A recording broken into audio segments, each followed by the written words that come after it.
Welcome to our YouTube channel.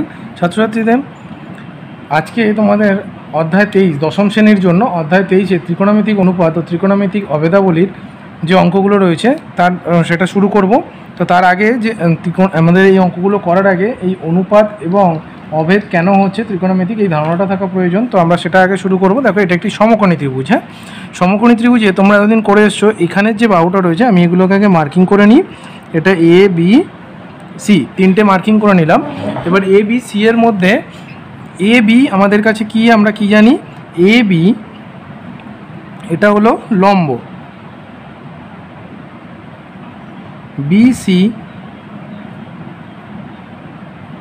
এটা হলো ভূমি, আর এ সি যেটা যেটা হেলানো রয়েছে সেটা আমাদের কাছে কি, অতিভুজ। তাহলে এই তিনটে জিনিস আমরা এতদিন জানতাম। এবারে এইগুলোর এই তিনটের মান, এইখানে যে কোণটা রয়েছে সেই কোণটা কত, 90 ডিগ্রি, কারণ এটা এক সমকোণ। এই বিসি বাহুর ওপরে লম্বভাবে দাঁড়িয়ে আছে এবি। এবারে এখানে প্রত্যেকটা লাইনের আমাদের অনুপাত যদি বার করি তাহলে কি হবে, লম্বর সাথে যদি ভূমির অনুপাত বার করি তাহলে একটা অনুপাত, ভূমির সাথে অতিভুজের সাথে করলে দুটো অনুপাত, অতিভুজের সাথে লম্ব একবার, এর সাথে একবার, তাহলে সেটা হয়ে যাবে 4টে। আবার ভূমির সাথে যদি অতিভুজ, ভূমির সাথে যদি অতিভুজের সাথে ভূমি একবার বার করি তাহলে আরও দুটো, মানে 6টা। তাহলে এইভাবে ছখানা যে অনুপাত হয় সেই ছখানা অনুপাত যদি বার করা সম্ভব হয় তাহলে আমরা কি বলি, সেক্ষেত্রে তাকে ত্রিকোণমিতিক অনুপাত বলা হয়। যখন একটি সমকোণী ত্রিভুজের তিনখানা বাহু পরস্পর অনুপাত তৈরি করে 6 প্রকার অনুপাত তৈরি করতে পারে তখন তাকে বলবো আমরা কি, ত্রিকোণমিতিক অনুপাত বলবো। এবার এই অনুপাতগুলো দিয়ে আমাদের পরবর্তী সময় বিভিন্ন অঙ্ক করতে হবে। আমরা আগে এই অনুপাতগুলোর অ্যাব্রিভিয়েশনগুলো জানবো।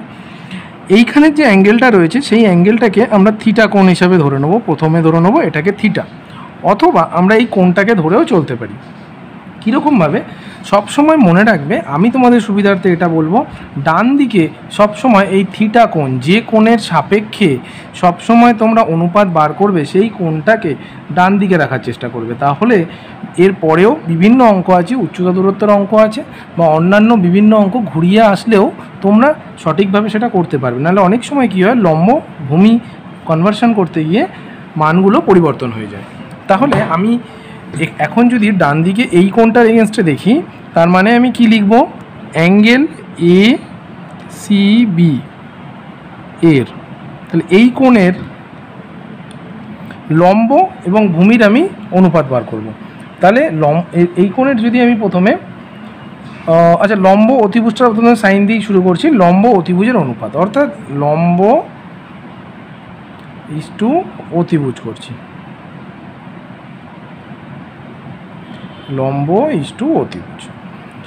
ত্রিকোণমিতির এই অঙ্কগুলো প্রথমে কিন্তু সবই অনুপাত অ্যাকচুয়ালি এগুলো। হ্যাঁ, তাহলে লম্ব বাই অতিভুজ, তাহলে এটাকে আমরা কি লিখতে পারি, তোমরা যেটা শিখে এসছো, লম্ব বাই অতিভুজ লিখতে পারি, লম্ব বাই অতিভুজ লিখতে পারি। এই লম্ব বাই অতিভুজটাতে এখন থেকে আমরা বলবো সাইন, এটাকে আমরা কি বলবো, সাইন। এবারে এইটাকে আমরা সংক্ষেপে যদি বলতে যাই ছোট করে, এই যে সাইন আমরা বললাম এটাকে, এই সাইনটাকে আমরা যদি সংক্ষেপে বলি পুরো ব্যাপারটাকে, তাহলে পুরোটা দাঁড়াবে কি, অ্যাকচুয়ালি এই পুরো বিষয়টা মানে কোণ এসিবি এর, এ সি বি মাঝখানের এই যে যেটা রয়েছে সেটা তার মানে কি, ওই কোণের সাপেক্ষে। তাহলে এসিবি কোণের সাইন মানে হলো সাইন থিটা, কারণ এসিবি যেটা রয়েছে সেই এসিবির মানটা কত, অ্যাকচুয়ালি এই কোণের মানটা কত, থিটা, সেই জন্য এটা হয়ে গেল থিটা। এবারে আমাদের এইটা একটুখানি লিখে নিই তাহলে আমাদের সুবিধা হবে। আমি শুধু অতিভুজ লিখলাম, এটা লম্ব, এটা ভূমি লিখে নিলাম। এবারে দেখো এটা তাহলে কী হয়ে গেল, সাইন থিটা হয়ে গেল।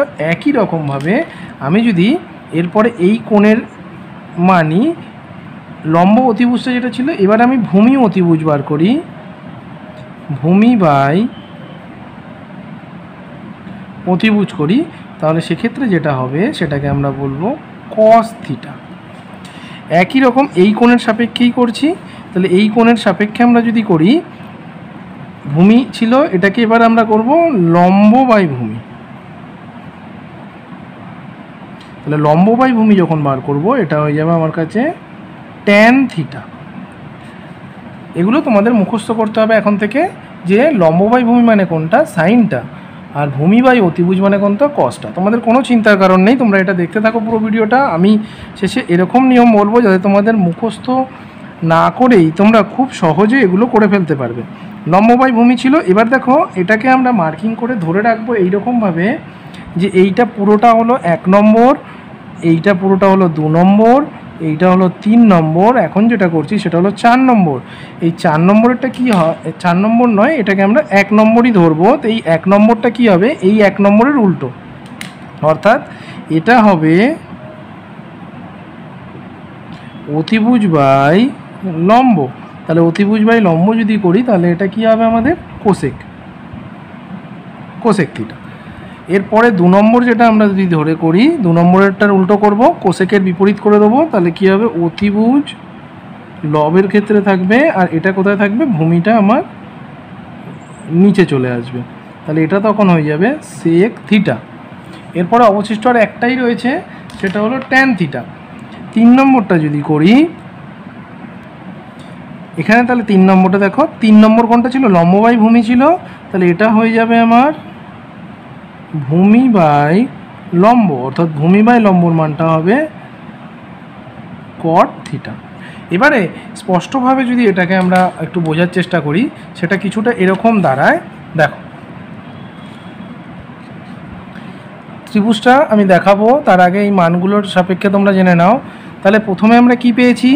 সাইন পেয়েছি, সাইন থিটা। এই সাইন থিটাটা কত নম্বরে ছিল? 1 নম্বরে ছিল। তারপরে 2 নম্বরে কি ছিল আমাদের? Cos theta. 3 নম্বরে কত ছিল? কী হয়েছে আমাদের? Tan theta.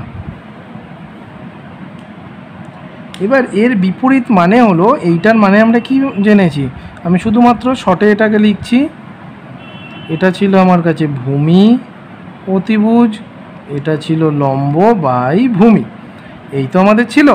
এবারে সম্পর্কটা হলো কিছুটা এরকম, দেখো উল্টে গেছে। এখানে 1-এর ক্ষেত্রে কি হয়েছে? দেখো এখানে লম্ব বাই অতিভুজ, কিন্তু এইটা কোসেকের ক্ষেত্রে কি হয়েছে? অতিভুজ বাই লম্ব। অর্থাৎ আমি যদি 1 বাই এই পুরোটা লিখি, লম্ব বাই ভূমি লিখি, তাহলে এটা কি হবে? উল্টে যাবে না, কারণ এইটা লব, লবটা যেরকম ছিল সেরকম। এদিকে যদি আমি পাশে পুরোটাকে করার চেষ্টা করি তাহলে এটা কত হবে? ভূমি বাই লম্ব হবে। তার মানে এইটা যেহেতু আমি এখানে নিচে লিখতে পারছি, তার মানে আমি পুরোটা কি লিখবো অ্যাকচুয়ালি? এটা সমান সমান যে এইটার মানটা হতে পারে আমার কাছে 1/4 নম্বরের ক্ষেত্রে তখন আমরা পেয়েছিলাম কোসেক থিটা। তাহলে কোসেক থিটার ক্ষেত্রে আমার কাছে ছিল কি? অতিভুজ বাই লম্ব ছিল। তাহলে অতিভুজ বাই লম্বটা যেহেতু রয়েছে, তার মানে এখানে দেখো অতিভুজ বাই লম্ব ছিল, তাহলে এখানে উল্টে গিয়ে আমার কাছে এটা কি হলো অ্যাকচুয়ালি? লম্ব বাই অতিভুজ। তাহলে এই অতিভুজ বাই লম্ব যেটা ছিল, তার মানে এটা 1/sin থিটা হবে। 5 নম্বরের ক্ষেত্রে আমরা যদি একই জিনিস করি, যে এখানে